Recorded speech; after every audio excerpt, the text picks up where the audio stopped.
আপনারা দেখছেন কলকাতার সংবাদ। জানাবো আজকের বাছাই করা 10টি তাজা খবর। আজকের খবরটি বিশেষ গুরুত্বপূর্ণ, তাই খবরটি কেটে না দিয়ে পুরো খবরটি শুনবেন।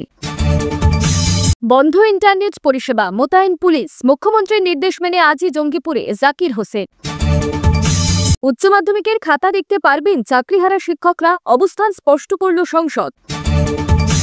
দিদি বলে দিক চলে যাব, এবার দলকে চাপে ফেলে পদত্যাগের হুঁশিয়ারি কল্যাণের।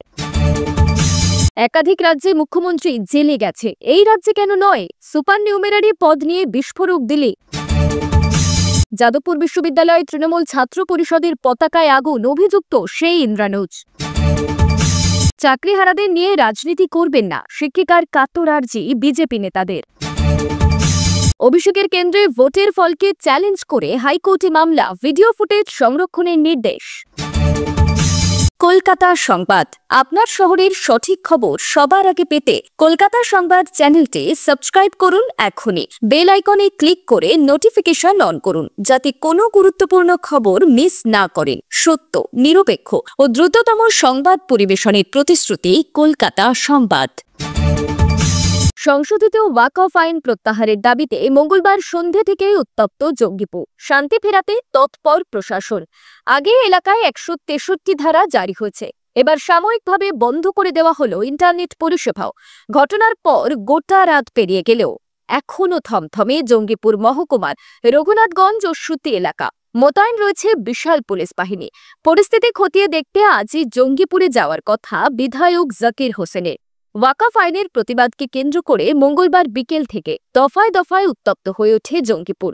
পুলিশের সঙ্গে সংঘর্ষে জড়িয়ে পড়ে বিক্ষোভকারীরা। পরিস্থিতি সামলাতে কাঁদানে গ্যাসের সেল ফাটায় পুলিশ। শুরু হয়ে যায় জনতা পুলিশের খণ্ডযুদ্ধ। জ্বালিয়ে দেওয়া হয় পুলিশের 2টি গাড়ি। চলে ইট বৃষ্টি, ভাঙচুর করা হয় বেশ কয়েকটি বাড়ি। পরিস্থিতি নিয়ন্ত্রণে আনতে জঙ্গিপুরের এসপি আনন্দ রায়ের নেতৃত্বে বিশাল পুলিশ ঘটনাস্থলে পৌঁছয়। কিছুক্ষণ পরেই পরিস্থিতি সামাল দেয় তারা। পুলিশের তরফে জানানো হয় পরিস্থিতি সম্পূর্ণ নিয়ন্ত্রণে। জাতীয় সড়কে যান চলাচল স্বাভাবিক হয়েছে। উত্তেজিত জনতাকে ছত্রভঙ্গ করা হয়েছে। যারা গুজব ছড়িয়েছে বা চেষ্টা করেছে তাদের বিরুদ্ধেও আইনি ব্যবস্থা নেওয়া হবে। গুজবে কান না দিয়ে সবাইকে শান্ত থাকার জন্য অনুরোধ করা হয়েছে পুলিশের তরফ থেকে। শেষ পর্যন্ত পাওয়া খবর অনুযায়ী অশান্তি ছড়ানোর অভিযোগে গ্রেফতার করা হয়েছে 22 জনকে। উল্লেখ্য, জঙ্গিপুরের অশান্তি নিয়ে ইতিমধ্যে বিবৃতি দিয়ে রাজ্য প্রশাসনকে সতর্ক করেছেন রাজ্যপাল সিভি আনন্দ বোস। তার বক্তব্য, এভাবে উদ্দেশ্যপ্রণোদিতভাবে ছড়ানো হিংসা বরদাস্ত করা উচিত নয়।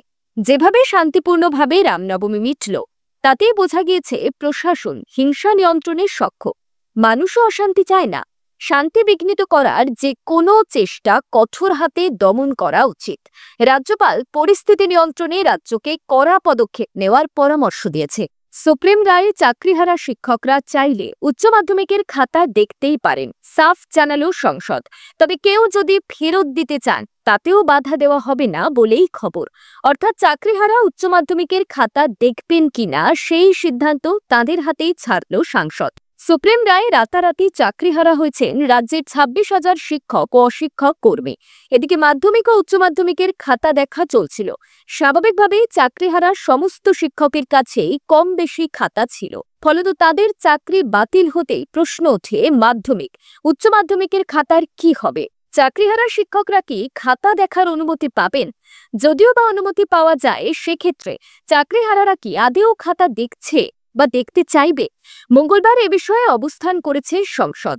সাফ জানানো হয়েছে স্বেচ্ছায় খাতা দেখতেই পারেন চাকরিহারারা, তবে সিদ্ধান্ত একেবারেই শিক্ষকদের। উল্লেখ্য, নিয়োগ প্রক্রিয়া অসাংবিধানিক ও প্রাতিষ্ঠানিক দুর্নীতি বলে তোপ দেগে সম্প্রতি এসএসসির 2016 সালের গোটা প্যানেল বাতিল করেছে সুপ্রিম কোর্ট।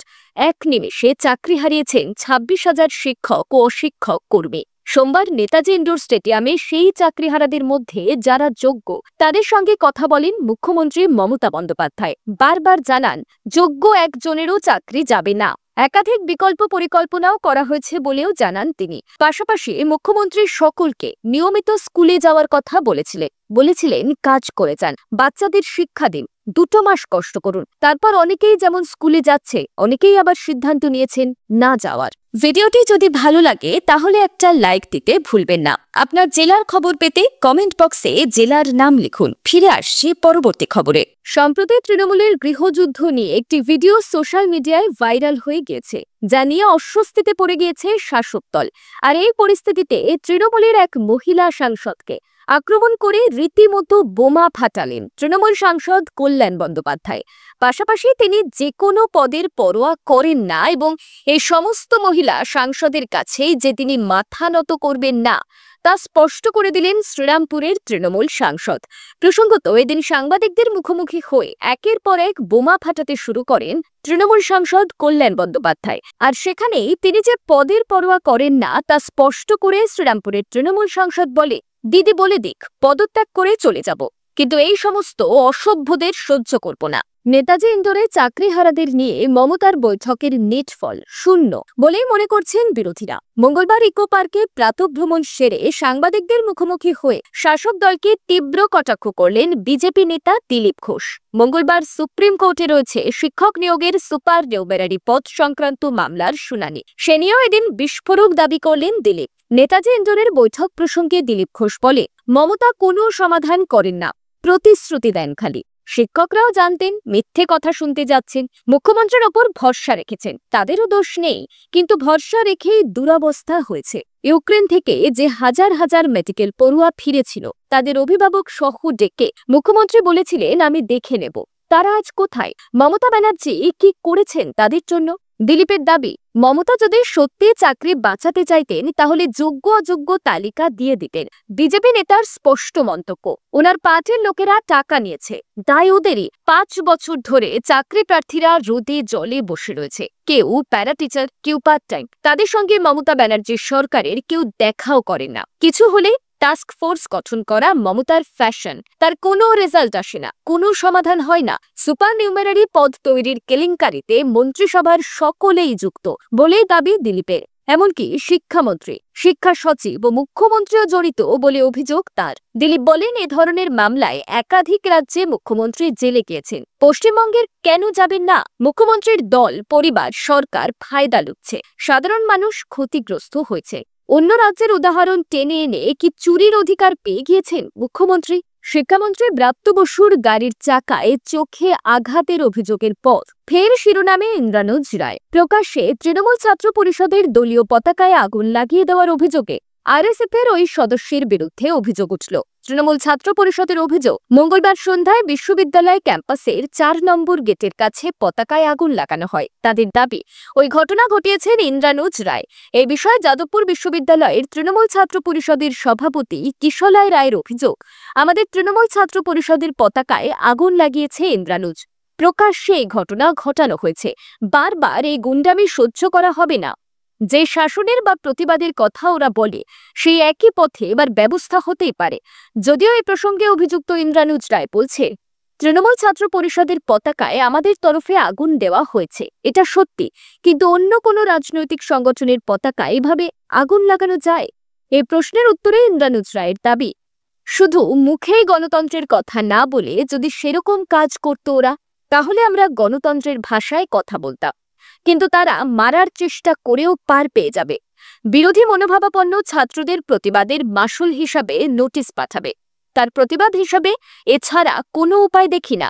ওই ছাত্রের আরও দাবি, অন্যান্য সংগঠনের কর্মীদের গায়ে জল ঢালছে, হুমকি দিচ্ছে, তাদের লেখালেখি ছিঁড়ে দিচ্ছে, তখন আমরা প্রতীকী হিসাবে তাদের পতাকা পুড়িয়েছি। এই ঘটনার ভিডিও প্রকাশ্যে আসার পর ফের শুরু হয়েছে বিতর্ক। ওই ছাত্রের বিরুদ্ধে আবারও সরব হয়েছে তৃণমূল ছাত্র পরিষদ। কিন্তু এই পতাকা পোড়ানোর ঘটনা নিয়ে কি বলছে এসএফআই? যাদবপুর বিশ্ববিদ্যালয়ের এসএফআই এর নেতা অভিনব বসু, যিনিও আহত হন 1 মার্চের ঘটনায়। অভিনব বলছেন, আমি যেহেতু এসএফআই করি সেজন্য বলবো, আমরা গণতান্ত্রিক আন্দোলনে বিশ্বাসী, কোনোভাবেই কোনো দলের পতাকা পোড়ানোকে সমর্থন করি না। কিন্তু এটাও ভাবতে হবে, কেন এই তৃণমূলের বিরুদ্ধে ছাত্রদের অনাস্থা, কেন জনরোষ? আসলে সার্বিকভাবে তৃণমূল যা অনাচার করছে সেটারই ফল হলেও হতে পারে এই ঘটনা। বিজেপির পক্ষ থেকে মঙ্গলবার সিউড়ির বড়বাগান মোড়ে এসএসসির চাকরিহারাদের জন্য প্রতিবাদ মিছিল বের হয়। মিছিলে উপস্থিত ছিলেন বিজেপি রাজ্যের সাধারণ সম্পাদক জগন্নাথ চট্টোপাধ্যায়, জেলা সভাপতি ধ্রুব সাহা সহ গেরুয়া শিবিরের অন্যান্য নেতারা। মিছিল শেষে তারা ডিআই অফিসে তালা ঝুলিয়ে দিয়ে বিক্ষোভ দেখান। বিজেপির এই বিক্ষোভের কথা জানতে পেরে সেখানে ছুটে আসেন এক চাকরিহারা শিক্ষিকা অর্পিতা ঘোষ।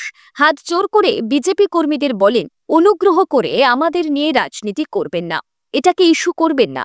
এটাকে নিয়ে রাজ্যে পালাবদল হবে কি হবে না তা জানা নেই আমার, তবে আমাদের দোষটা কোথায় বলুন? আমরা কেন এজেন্টকে টাকা দিইনি সেটাই আমাদের দোষ, আমাদের বাঁচান। সোমবারেও নেতাজি ইন্ডোর স্টেডিয়ামে মুখ্যমন্ত্রীর সভায় যোগ দিয়ে বেরিয়ে বাইরে বিধানসভার গেটে রাজ্যের বিরোধী দলনেতা শুভেন্দু অধিকারী যখন সাংবাদিকদের মুখোমুখি হয়, তার বক্তব্য যখন তিনি পেশ করছিলেন, তখন চাকরিহারাদের বলতে শোনা যায়, আমাদের নিয়ে রাজনীতি করবেন না, অনুগ্রহ করে আমাদের পাশে দাঁড়ান। রাজনৈতিক মহল মনে করছে সুপ্রিম কোর্টের নির্দেশে এসএসসির প্রায় 26,000 শিক্ষক শিক্ষিকার চাকরি চলে যাওয়ার পর এটিকে নিয়ে রাজ্যের শাসক দল এবং বিরোধী দল উভয় রাজনীতির দড়ি টানাটানি শুরু করেছে। আগামী বছর রাজ্যে বিধানসভা নির্বাচন, তার আগে রাজ্যের বিরোধী দল অর্থাৎ গেরুয়া শিবির এই বিপুল সংখ্যক চাকরিহারাদের ইস্যুটিকে ময়দানে তুরুপের তাস হিসাবে ব্যবহার করতে চাইছে।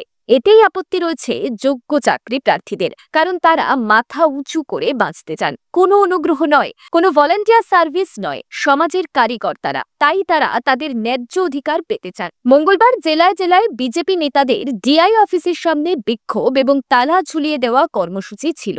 সেই অনুযায়ী সিউড়িতেও বড়বাগান মোড় এলাকার ডিআই অফিসের সামনে বিক্ষোভ কর্মসূচি ছিল। সেখানে যখন তারা তালা ঝুলিয়ে বিক্ষোভ দেখাচ্ছিলেন, হাজির হন এক শিক্ষিকা। ওই শিক্ষিকা বলে, আমরা চাকরিটা ছেড়ে বেরিয়ে যেতেই পারি, কিন্তু আমাদের দোষটা কোথায় সেটা আমাদের তো বলতে হবে। এটুকু তো আমরা চাইতেই পারি আমাদের দেশের কাছে। তিনি আরো বলেন, আমরা তো কোনো রাজনৈতিক দলের সঙ্গে যুক্ত নই, শুধু সত্যের পাশে যাতে সবাই থাকেন সেই আর্জি জানাচ্ছি। এই ঘটনাকে কিছুটা হকচকিয়ে যান বিজেপি নেতারা। যদিও বিজেপির রাজ্য সাধারণ সম্পাদক জগন্নাথ চট্টোপাধ্যায় দাবি করেন, ওই মহিলা পাশেই থাকেন। বিজেপির আন্দোলনের অভিঘাত শুনে উনি ছুটে এসেছেন। কোথায় যাবেন ওনারা? তাদের জন্যই তো আওয়াজ তুলছে বিজেপি। তবে সুপ্রিম কোর্টের নির্দেশে যোগ্য অযোগ্য বাছাইয়ের জটে হাজার হাজার শিক্ষক শিক্ষিকার এই চাকরি যাওয়ার বিষয়টিতে আন্দোলনকারীরা সলতে পাকাতে শুরু করলেও এটি নিয়ে চাকরিহারারা কিন্তু কোনো রাজনীতি চাইছেন না। তারা চাইছেন ন্যায্য বিচার, তাদের ন্যায্য অধিকার। রাজনীতির চালে দাবার বড়ি হতে তারা নাপসন্দ।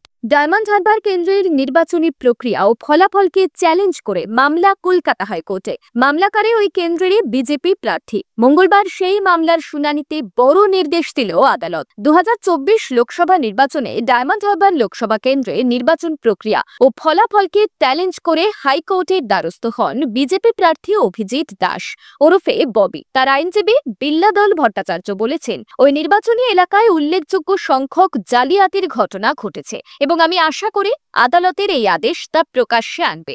দীর্ঘ 7 মাস পর মামলাটির শুনানির জন্য ওঠে মঙ্গলবার। এদিন বিচারপতি সুগত ভট্টাচার্য নির্দেশ দেন, ওই কেন্দ্রের সমস্ত নির্বাচনী তথ্য, সিসিটিভি ফুটেজ, ডিজিটাল নথি সংরক্ষণ করতে হবে। নির্বাচন কমিশন ও ওই কেন্দ্রের জেলা নির্বাচনী আধিকারিককে ওই সমস্ত ফুটেজ সংরক্ষণের নির্দেশ দিয়েছেন বিচারপতি। পরবর্তী শুনানি 5ই মে। উল্লেখ্য, এবার লোকসভা নির্বাচনে 7 লক্ষেরও বেশি ভোটে জিতেছিলেন তৃণমূলের সর্বভারতীয় সাধারণ সম্পাদক অভিষেক বন্দ্যোপাধ্যায়। এই ফলকে কটাক্ষ করে বিজেপি প্রার্থী দাবি করেছিলেন, সাধারণ ভোটাররা ভোট দিতে পারেননি, বরং সমস্ত নির্বাচনী বিধি লঙ্ঘন করা হয়েছিল সেখানে। তাই নির্বাচন প্রক্রিয়া বাতিলের দাবিতে আদালতের দ্বারস্থ হন বিজেপি প্রার্থী। এদিন তার আবেদনের শুনানি শুরু হলো। ধন্যবাদ। আজকের মতন সংবাদ এখানেই শেষ। পরবর্তী আপডেটের জন্য আমাদের সঙ্গে থাকুন। ভালো থাকুন, সুস্থ থাকুন।